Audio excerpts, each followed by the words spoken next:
It's rolling, Sam. Oh, Sam, this is exciting. I'm so happy, dude. It's funny, and we're just rolling. We just roll. Um, I don't know if we've talked about this, but I try to share this with people when I do shows with them, or even just in the industry.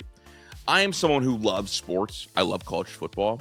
But if there's one thing I love more than the actual sport itself, is I love media. I consume a lot of media. I do a lot of writing. I went to school. I was a writing minor in college. I went to University of Akron. And then I also did a lot of multi-platform production stuff. I got good with computers when I was in high school. So like I love media. I love radio. And that's kind of, I'm from the school of radio.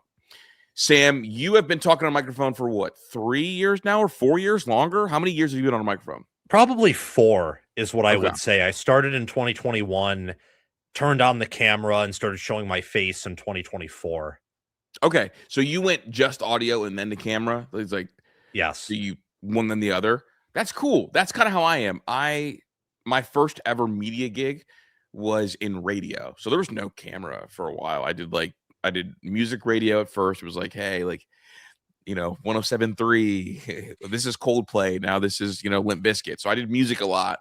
And then I did my own show on WAKR. It was a talk show. And then from there, kind of like blossomed out. So you turned the camera on in 2024? Yes. Yep. I Oh, started showing my face. I thought it was the logical step to become bigger is to make the channel personal to dog, people. that's crazy. You're like at 30, what, 8,000 subs, and you just started showing your face in 24? 31,000. Yes. You're at 31,000? Yep. Jeez, cooking, dude. Okay, so how big of a step was that for you to turn your camera on? Were you having some anxiety about that, or was the show doing well without you showing your face? Did that maybe make you think, okay, maybe I don't ever have to show my face. I could just kind of do this anonymity and have it blow up? Or was it like, you figured at some point you want to turn the camera on? At some point, I thought it was the next logical step because all the big people, kind of the topic about today being CFB media, all the big people were doing it. Like Yeah. all the, I mean, I didn't always watch a ton, but Josh Pate, Joel Klatt, I mean, you and Zach with Menace to Sports and Appreciate that. all these other shows like had the camera on and had a background. So I figure, I mean, even college football nerds and some of these more smaller shows that are only releasing once or twice per week like I was, they had their face on the camera and on screen. So I thought that was just the next step to grow. Yeah, no, that's big. And like you doing this as like a solo adventure is really cool. But I don't want to Thanks. stay too much on your journey because I'm sure we'll talk a lot in the future. But I do want to talk about kind of the quickly transforming world of like college football media. And in large part because that's what I'm really fascinated in. And over the last like 24 months, On3 has gone on a crazy, crazy tear. And they've kind of acquired some of the quote unquote titans in our space. And I've got a lot of really strong opinions. But when you think kind of like peak of powers, like college football media, who are the ones that you look to like, oh yeah, that's like peak of powers. That's like once I work hard enough, I can like get to that level. Like, what do you think of? And I'm not talking about like numbers, not numbers, because I'm not a numbers guy. I'm talking about in terms of sheer talent. Who do you look to as like the most talented in our space? Well, there's probably a lot of people there because I think there's a lot of diversity of opinion and thought process in the college football universe. Um, I think that like you're very entertaining and you're Thank you. very good at what you do. So I I appreciate that, but Sam, real quick, I don't even consider myself college football media. I consider myself like a college football like media commentator. Like I ah commentate on the media. You feel me? okay. So I don't even. I mean, I do have good thoughts. I do think I'm talented enough in that space, but it exclude me because when I do it, I think about like okay, like I think in terms of just pure microphone talent, Klatt's the best. I think in terms of really thoughtful, laid out takes flowing through a show, I think Pate's the best. I think a two-person show that's very relatable and conversation wise, I have Solid Verbal. I think they're fantastic. When I think about like top-down analysis and being able to identify what you see on tape or what you see on TV and like kind of convert that into numbers and tell a story, that's where I think you fit in. So like that's like my group of like, okay, like these guys are really good. When I think about like Landon Tangwall does a really good job going from like player perspective to tape perspective, and it makes you feel like you're in a meeting room with a GA. Juck on Bucks, I think, is the most encapsulating in terms of like being able to speak about the Big Ten and Ohio State from a historical context, and then watch how kind It of things unfolds. change. So like that's kind of like my group of like really talented creators. All right. So now that I have a general idea, I will go with Buffton Prime is someone I've recently been interested in and introduced to. He has a wonderful Patreon, a lot like Landon, where he Okay. breaks down film, but a lot of it's centered around like Indiana or Colorado. It's not quite as well known, but Yeah, I'll have to check that out. I'll have to check that out for sure. he's been on a roll with Indiana and Good. like saw this probably was probably more bullish on them than even I was. And I was one of the more bullish people on them this year, caught on to them last year. Pate, I think that Pate from a size perspective and from a Yeah. relatability perspective is something that I would aspire to be and think is up there. Clat, I do like Clat's analysis, but there are also some other things I don't like. So I guess Dude, he'd be here's the issue with Clat. borderline. Clat is the very best on just pure microphone talent, but he also is quite obviously a shill for the Big Yes, Ten. he's a shill. That's the issue with Clat because like Clat is essentially like he is becoming the caricature of like Feinbaum of the Big Ten, and it's so frustrating for me because I know how talented Clat is on a microphone because he's incredible. He is. So, but I hear you on that. Yeah. Yeah, it's yeah, the shill I don't really like. Um I know Michigan podcast isn't for everyone, but I think Dace has done a good Oh, is job. Steve? Yeah. Dude, well, Steve has like the political background. Yeah, but he didn't really use that, I don't think, to parlay that show, or No, maybe no, I'm he didn't probably the mistaken. show, but like you could like he's a great communicator because of the political background. Yes. And like I think that's like because like here's the thing. What gets you in the door is thumbnails. What gets you kind of to wipe your feet off is being a good communicator in those first 30 seconds. And then the rest of it, it's like how good are you at painting a picture. And Steve has done a really good job. Now, I did a video, Sam, not too long ago about like is Pate losing the plot? And what we've seen from Pate last year is a rise with very little opposition. People love Pate. And he's gotten to the top. And you see right now, at least I see on the internet right now, and even in his comment sections, he's getting so much more hate than I've ever been used to. So Oh, much yeah. more. And I feel like sometimes, not all the time, because I do like Pate. I love Pate. I've talked to him a couple times. Sometimes I think that he went from talking in the car with your buddy or talking at the bar with your buddy about football into like, I'm an insider, but I'm not going to tell you everything. I know a lot. This is going to happen. This is going to happen. And I'm probably smarter than you. Now, the latter is probably true. He's smarter than most college football fans, 100%. But I think when it comes across that way, sometimes like you lose people in regards to like the people that like fell in love with you for like the small page show, how things change. And I think we see it in music a lot, like, oh, so and so changed once they got all this money. It's so we see it like that. Am I on base with that? Do you sense that as well, or do you think I'm way out, in left field? I don't think you're way off in left field. And I think what doesn't help either is when he because I listen to him and I like him too, but I don't think it helps either when that is, plugged in with some of the incorrect, like dramatically incorrect takes Yeah. that he has on games. And that Hmm. just further fuels the opinion of different people who don't like him or they don't like ESPN and viewed him as alternative media. And now that he's kind of like digging into more established media, since they're opposed to establishment media, they just no longer like him. I think you're pretty on touch there.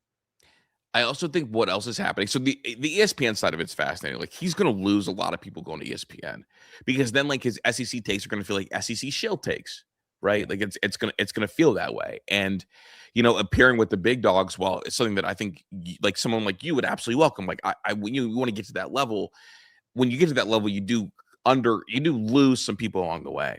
I think that he also is trying to be different because, dog, my biggest issue with cultural media is there is such a rampant problem with people wanting to be exactly like Pate.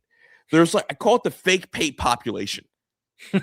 Like JD Piquel and Yep. Crane and Cone and like a lot of these on three shows, it feels like they all try to like be Pate. And if I'm Josh Pate, I'm like, guys, stop trying to be like me. And then you end up going on like these crazy runs and like trying to be overly dramatic and trying to like do something different when because like there's so many people almost like mimicking things to a T. And my example was this. I reviewed a Crane and Cone video 2 days ago, I believe. I watched it. It was a really good review. Thank you.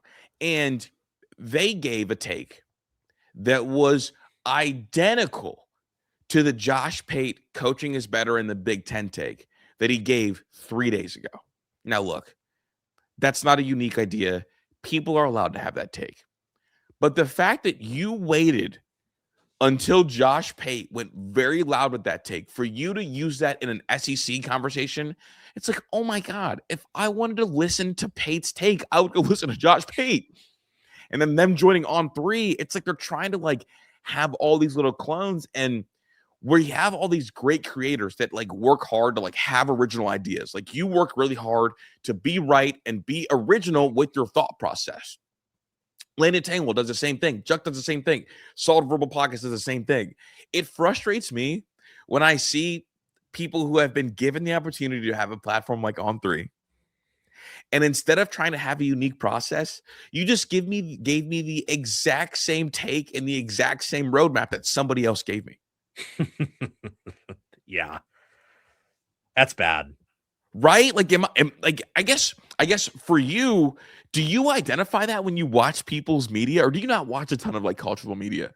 I probably don't watch enough of it, but I don't like how on three it seems like they're trying to buy up everything and they're trying Right. to go at it in more of the quantity route than the quality route, which look, as someone who's tried to release like 4 or 5 videos per day in the regular season to get reach, I understand, but I try to not sacrifice quality too much. Like I Bingo.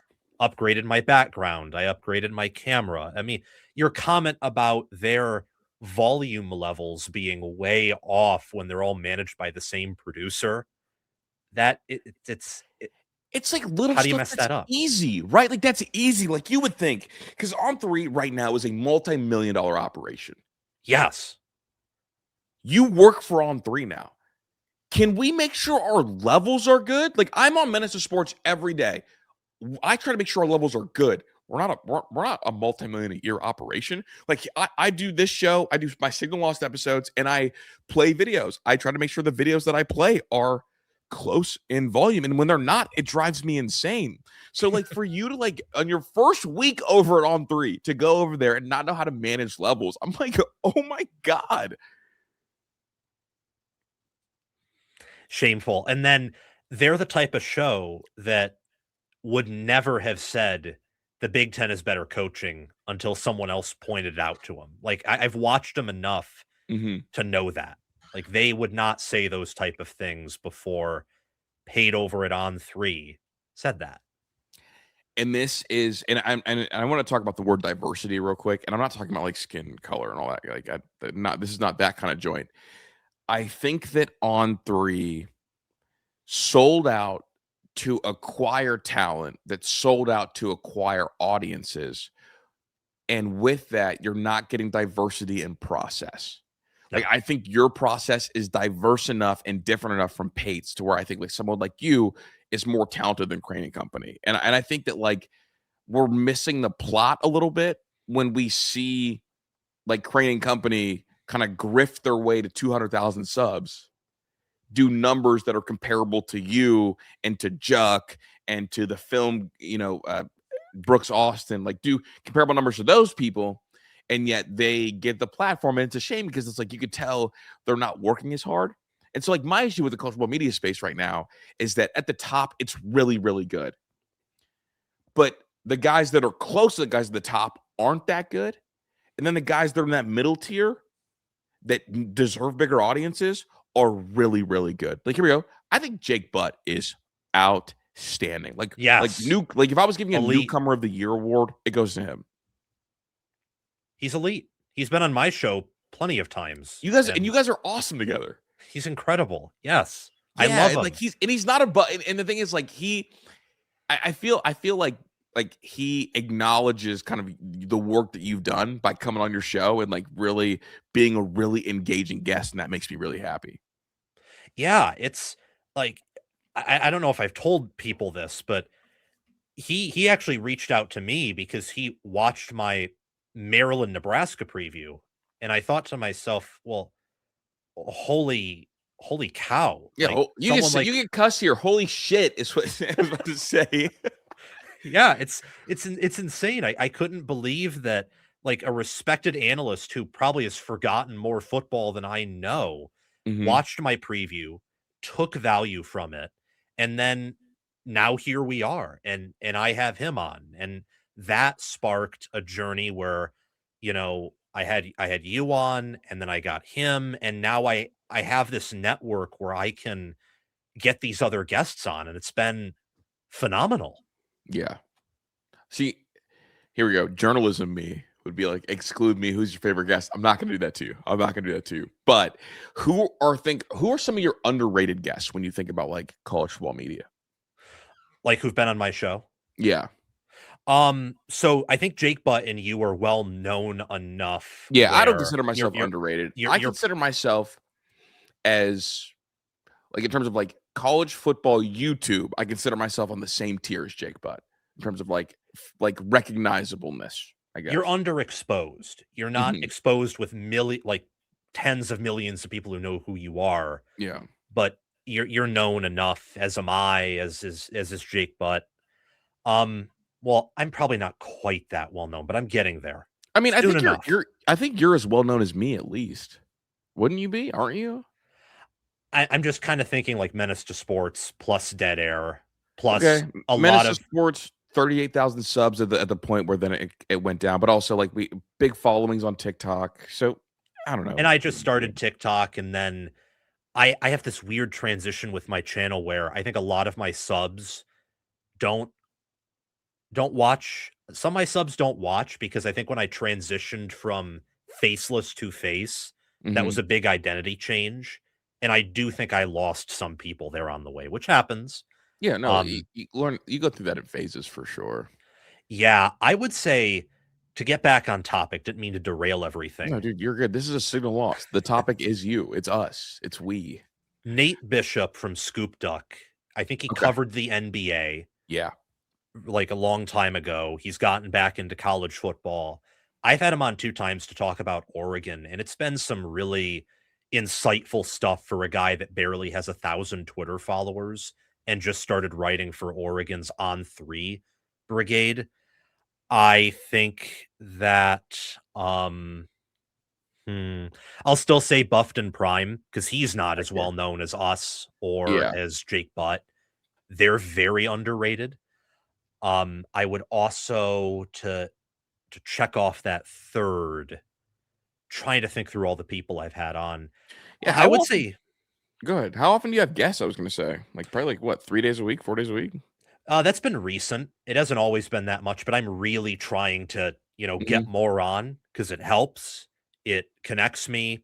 People seem to like me for reasons that I don't always understand, so I just roll Sam, with it. dude, I like you. I think initially, like, I told you, like, I love Sam, dude. I love Sam. Well, thank you. It's very refreshing, very encouraging to hear. I would say the final one would probably be I'm gonna shout out Darren from Darren Talks Ball. Oh, I know Um, Darren. Well, I don't know Darren. I've listened to Darren before. yeah, he introduced me to Game on Paper and the spider Okay. charts that I now Mhm. use in my deep dives. So I just and he's awesome. So Yeah. Heck those yeah. 3. Heck yeah. No, I mean, good 3. I mean, for me, like, I'm so biased, dude, because, like, for me, like, I think Ron and Q, who are on this channel also, I think they're, like, top dog, and they're top dog for me in terms of, like, the Ohio State fan space because I like when my shows have a little bit of comedy in them too, and I think they're hilarious, and then I think my boy Tyler, who I do shows with a lot, like, he's really, really good, but it's just again, it's just fascinating. Like watching the on 3 transition is just fascinating, and I think that they could benefit from getting guys with like a different process entirely. What are a couple things you've learned this year from like the college football media standpoint? A couple things I've learned this year For myself or just about the media space? Just for you, for yourself, and about the media space. Okay, so for myself, I've learned to be okay with not knowing. So that was something that I had a really hard time with last year in terms of Yeah. making picks. This year, I didn't. I actually analyzed my predictions less than last year, and I've been way more successful with them. So I've picked Indiana to win almost every game except for Oregon, and I picked them to cover. I was perfect in picking Ohio State games outside of Miami, and that was one where I overthought it, where my initial read was Miami's going to cover and make it close. Yeah. I went off that for reasons I can't even process, and that was incorrect. That was probably my bad because I probably talked you into that. I'll take the blame for that one. Actually, it was me being sick and tired of hearing of Miami's line of scrimmage being the only thing that mattered and thinking that they were ignoring like other things. But in truth, the D line was just so dominant that that was the only thing that mattered. Yeah, it was, and like I think even people that picked Miami were surprised about how dominant the D line looked. Like I got some shit for saying that like Miami dominated Ohio State. Someone said, "Well, Ohio State had more yards." This. I'm like, dude, like sometimes it just feels like a pedigree game, and so that's what I've learned. Sometimes I don't have to explain my entire thought process because people that don't get it the first time don't want to get it. Sometimes you just gotta let them have it. Anything you've learned like your YouTube journey that you think is of note? Shorts are necessary. Mm-hmm. Going on other social media platforms is necessary. Yeah, this is like your first like real year with 2 feet in the paint on Twitter, right? Because you've been on Twitter a lot this year. Yeah, and on Twitter, I'm much snarkier than I am on YouTube. Like Twitter, You have to, dude. Twitter's such shark-infested waters. Yeah, Twitter, I will try my best to like break the backboard when I see a take that I really don't like. Yeah. Like really don't like. I know this isn't a Miami Indiana preview, but I'm starting to see more people pick Miami than they picked Oregon. And I'm hoping my read is initially right. So if I'm right and Indiana wins the line of scrimmage, I can hit the painful, draining three that ends the game. I am. Do you go into games with rooting interests? And do you think analysts or cultural media people should go into games with rooting interests? They should not, in the sense of it's hard. I think I can compartmentalize pretty well. So I think Okay. I can remove the Michigan fan from me and then reintegrate it and go back and forth there. I don't know if everyone else, like everyone is in everyone, can do that. Mhm. I would say you got to compartmentalize at least, if not have no rooting interests. Um, the only rooting interest I think that's appropriate is root for yourself to be right, but be willing to completely abandon everything when everything about the prediction once you realize you're wrong to report on it accurately. So I have been rooting for Indiana in these playoff games because objectively I think that they're better and I want that to be right so that I can be right.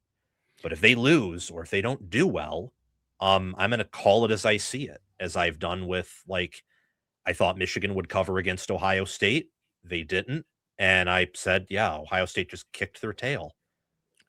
Do you think that the overall media space does a good job at that? Or do you think there is too much interest in like rooting for a specific conference? That's more where I'm going with this. Because I've seen people call Pate recently like a SEC show. Obviously, like fine, I'm not even try to hide it anymore. And I am wondering about kind of the direction of the tone that On3 will go to, because if you're a recruiting site by nature and you move into like college football content, one of the things that you're able to like build brick by brick on is that like, look, like if you recruit the best players, you have the highest blue chip ratio, you're going to win the championships. So you see when SEC schools like have these high blue chip ratios, you see a large slant of like those, sites rooting for them because that keeps the fabric of their site alive. Do you think that Signetti has kind of changed the approach from On3 and they're like, you know what? Maybe less of an emphasis on recruiting rankings and maybe more of an emphasis on digital media and kind of just pivoting to screaming about the importance of the portal? Because before, at 247, the off seasons were won by exclusive 5-star this, exclusive 5-star that. Someone's taking a visit. Is he actually going to commit with that team? And it all was funneled in through, well, if you have the highest blue chip ratio, you win the championship. So that's why this stuff matters. That's why you need to know this stuff. Right now, it feels like On3 was like that about 5 months ago with their little On3 like blue chip stuff. Like that stuff mattered. But now it's like we're moving into a place where like if the blue chip stuff doesn't matter, should there be an emphasis on less writers to writing about recruiting and more analysts talking about movement in college football? And will that take you away from the vested interest, or will you always be like, you know what? Look, like recruiting is always going to matter, and that's why the SEC is the best. Whew. Quite the question, but very, very fascinating to think about. On the fly, I would say what you're going to see, or what I think is going to happen. I personally think recruiting does matter, but I think that a team like Indiana can be the exception to the rule. And this year, they've clearly been the exception to the rule due to a variety of variables and factors. They check every other box except for recruiting. So that, along with being in a field where you can't have an All-American as your third string defensive end, helps a ton. But I think that if On3 especially is as stiff as you and many people say they are, and I would be inclined to agree with that, they're probably going to double down or stay about the same. And I think that with like Pate, for say, the national shows want him more.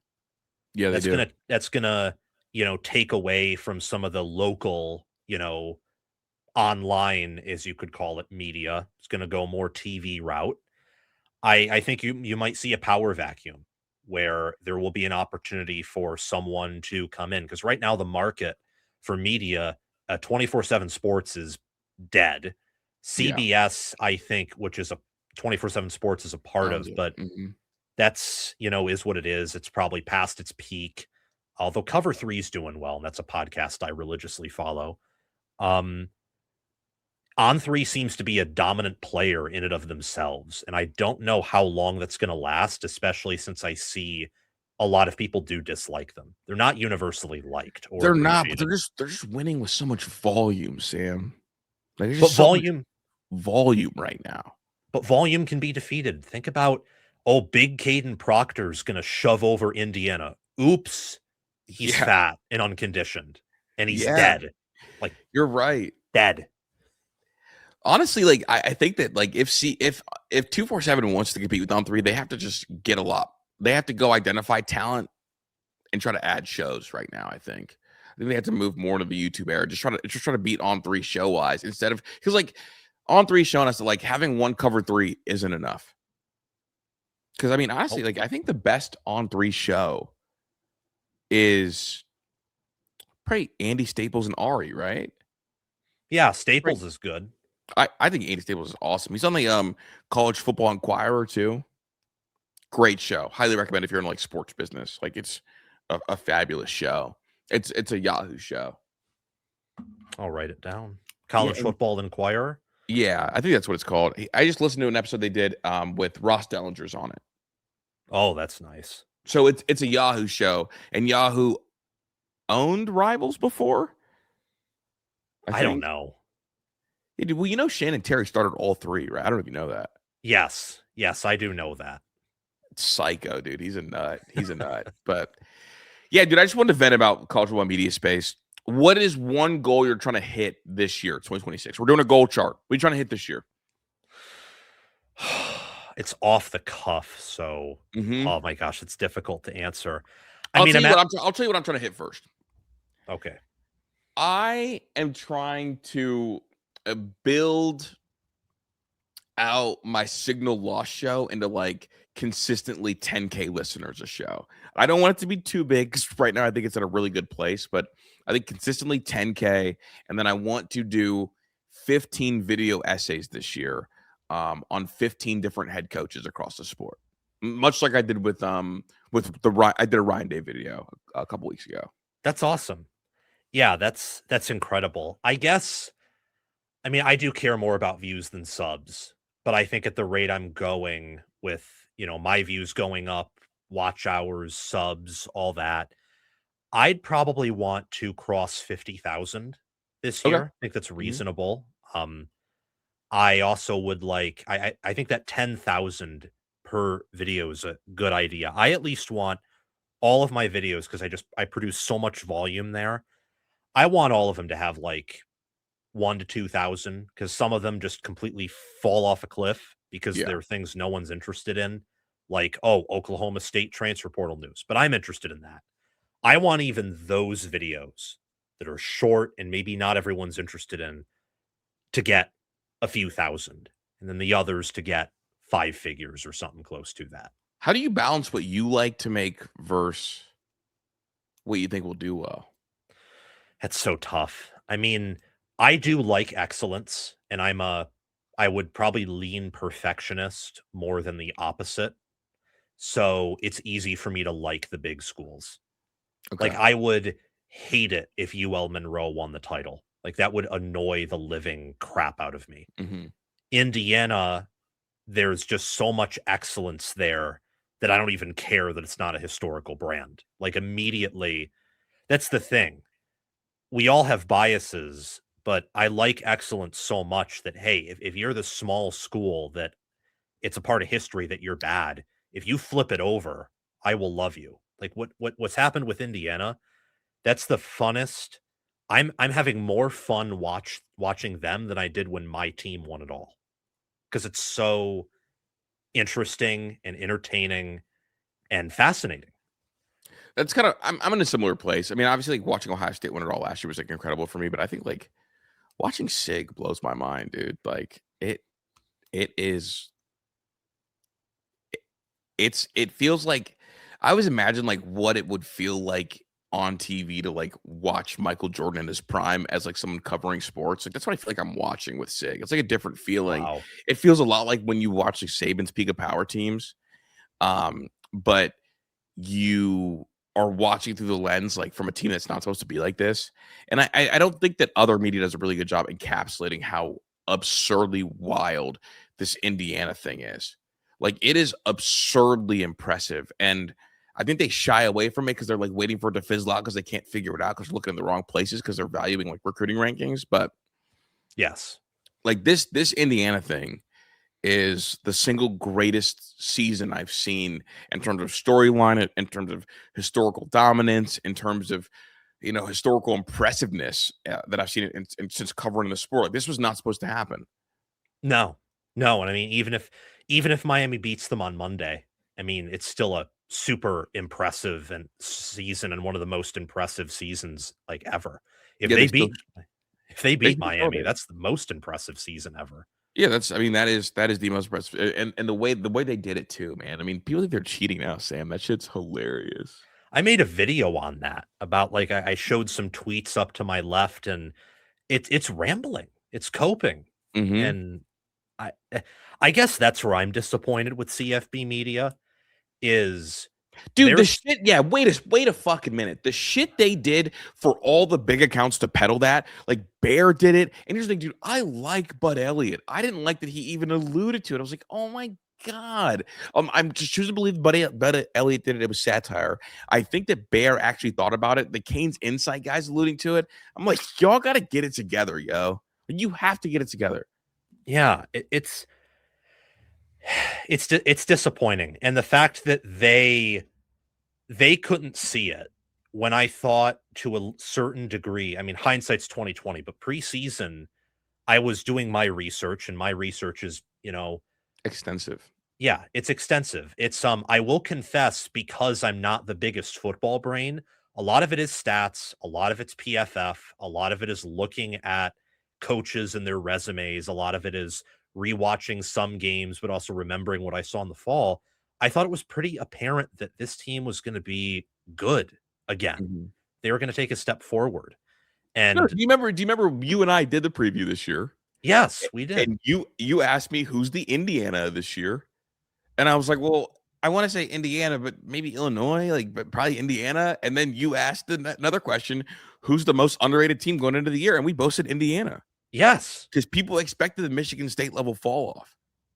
Yeah, and that was insane. Like Michigan Mhm. State that year had an alien that Indiana never had at all in 2024. and they won a bunch of close games with them. Like Indiana won dominantly. They had one close win. And I mean, they held Ohio State to like a season low in yardage.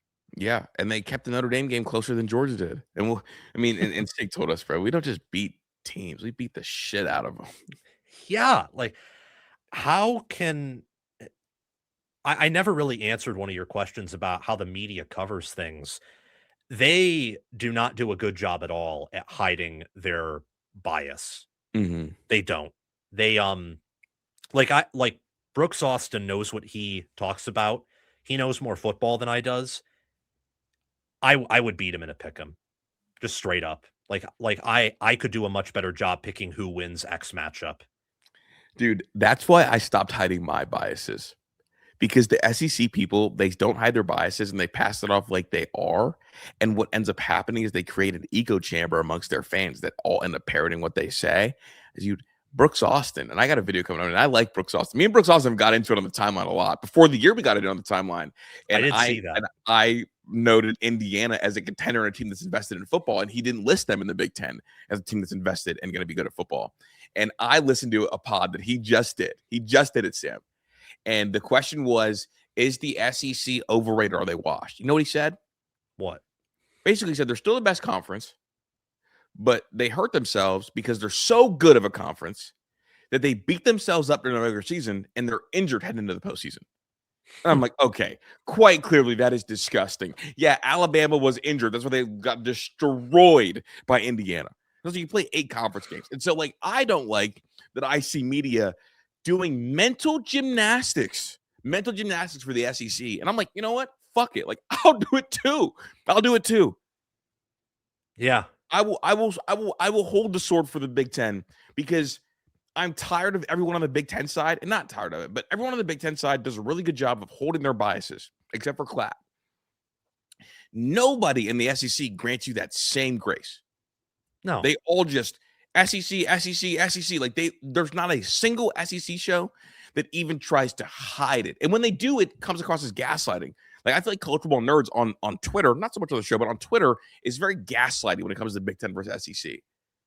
And the fact that even them that claim to be objective, even they do it. It's like, no, like every single SEC media head will play with their biases, manipulate narratives, manipulate stats. And I'm tired of like being on the like not doing it as well. So fuck it. Like, let's go. Like, I'll also do it. And I also like in a debate off, I'll also debate all of you guys into the depths of hell. I mean, I notice it with Pate too. I've noticed it a lot with Pate this year. I don't think I don't quite know what it is. I mean, I even noticed it last year when he picked Georgia v Texas for the Natty. I Mm-hmm. kind of thought at the time, it's like, really? Like, are we sure both of those teams are better than Oregon and Penn State? Now, I made the fault of picking an Oregon Penn State rematch in the Natty, and then Ohio State just decided to like unzip their pants and like use everyone as a urinal and go to the Natty, Just which full was Thanos mode. But yeah, no, incredible. you're right. Like people in SC media treat Georgia like they're inevitable, even when all the signs are there that they have cracks in the armor. Yeah, and it's it's frustrating. And I think what is frustrating too is like what you mentioned about that whole thing. I actually today just talked about the SEC and how I do think there might actually be some truth to they're more even and they're deeper. So now in a modern era where you can't stack depth, they kind of do beat up on each other. But that's not the full picture. That's like this a pie chart with multiple different slices, and that's one. Yeah, and the Uh, thing is, like, and here's the thing: I can never grant that because you talk to SEC people, they will take that grant and say that's the reason, and you almost concede the argument. So I don't grant that at all, ever. I understand. Um, I do. But um But you said it's like a small piece of the pie, not the whole pie. no, it's not. I mean, Alabama was healthier entering the Indiana game, and like Pate mentioned that as a reason why I picked Alabama to win. And I said I think in the preview video pretty confidently, it's like, guys, Alabama's size is not going to. I think I said it. So Pat McAfee for the Tennessee Ohio State game last year, someone on his show when Tennessee was warming up said, I'm just going to come out and say it. These Tennessee linemen with their shirts off are like fat. Like, this is not good that they're gonna like that they're doing this. Like, they're gonna get boat raced. Mhm. And I decided, like, hey, I'm not Pat McAfee and I'm not that show, but I kind of think the same thing's going on with Alabama, where they're all huge, but they can't block for crap. Like, it doesn't the quickest, simplest explanation is these guys are not conditioned. And then they got on the field with Indiana, and what do you know? Like, Indiana's players are faster, they're stronger. Um, I I don't know what Pate's model or a lot of these models were drinking, saying that Alabama was going to cover, but Those were all those that was all just a bunch of vibes, bro, just so you know. recruiting, it's Yeah, those recruiting are just inputs. recruiting vibes, bro. That's a brand vibes. That's why I don't. Yeah, dude. So it's so frustrating watching these channels and people who I know are smarter, and many of them are probably smarter, even more well connected than I, but they fall for things that I think are very stupid. Like here you go. Last year, I picked Indiana to beat Notre Dame, and I even like picked him to beat Ohio State, which was one of the dumbest picks I've ever made in my entire life. But modern me would not do that. Like, modern me would Because you look learned. exactly. And I feel like these people are stuck and they're just never going to get over the wall. That's what it feels like. It feels like they've hit a wall, and either they're going to be very slow to learn. Some of them will learn because some of them are very smart, and others are just never going to learn. I'm excited about the rise of Indiana media here the next like couple years, just so you know. I do think one of the cool things you get with Indiana media is obviously like I think the what you get is like Indiana media is now absorbing the personality of their coach, and I Yep. love it. Like I'm obsessed with that. Oh yeah, So they're snippy, and they are. they will bite you if you don't respect them. They are. They're really fun though, man. They're really fun. I don't know if you've seen the Kirkwood and Dunn podcast. I have This was not. Trent McGee. He tweeted our video today. Oh wow. He tweeted our Oh video. yes, yes, yes. I've seen him. I retweeted it and said thanks. Dude, I love him. He is hilarious. Him and his co-host, and they like, and it's funny because like people are like, why are these Indiana fans talking like this? Like, why is Indiana media talking like this? And it hit me. For a year now, they've heard their coach call other people shit, say other people suck. We're gonna kick their ass, give one liner after one liner after one liner. The fans are thinking, and the shows are like, we could say that too. Our coach Yeah. believes it, so why wouldn't we? And I think that him, Trent encapsulates that. I'm obsessed with him just taking on all the Miami fans at once right now. And it's also like he gets the right to, because everybody's media, with exception of a few outliers, you included, missed on Indiana getting it going. Like, you knew it was coming, but 85-90% of media didn't think Indiana was coming. So they're gonna get everything. And it's like how does a whole media space miss what some of us thought was so obvious? They missed it because of what we talked about earlier. They missed it because Indiana does not have 5 stars. They do not Mhm. have 4 stars. They're not a well-known program. And because their coach does, I hate throwing shade at Marcus Freeman, but it's just too perfect. Their coach doesn't like, yeah. It's crazy, bro. Like it's crazy, dude. It's too much. They don't, like Indiana just, they're not the, trying to think, they're not like the prettiest girl on the block, or Mm-mm. at least they weren't. And now they are. And they're not just beating people, but they're defying the way everything is worked, and they're kicking your rear while doing it. And at the same time, they're not really defying how it's worked. They're just they're taking out one chromosome and inputting another, and everyone's freaking out like they just destroyed like DNA or Dude, well, mutated it to be ugly. have you ever seen Prometheus? No. in the first scene, the guy drinks some stuff and like his DNA starts crumbling. Oh, And yes, the engineer. Right? Yeah, I've seen the exactly. scene. And it like he like crumbles and the DNA it gets mixed with other DNA and creates new life. It feels like Indiana is changing the fabric of how this sport is being covered. I'm Chris. That's Sam. Thank you so much. I will link his channel below. He'll also be a collaborator with this. Go check his stuff out. Go check our we just did a video actually on all things Indiana, Miami, Ohio State, all that. And he's one of the best in the business, and I'm really thankful he came on the show. Thank you. Peace out.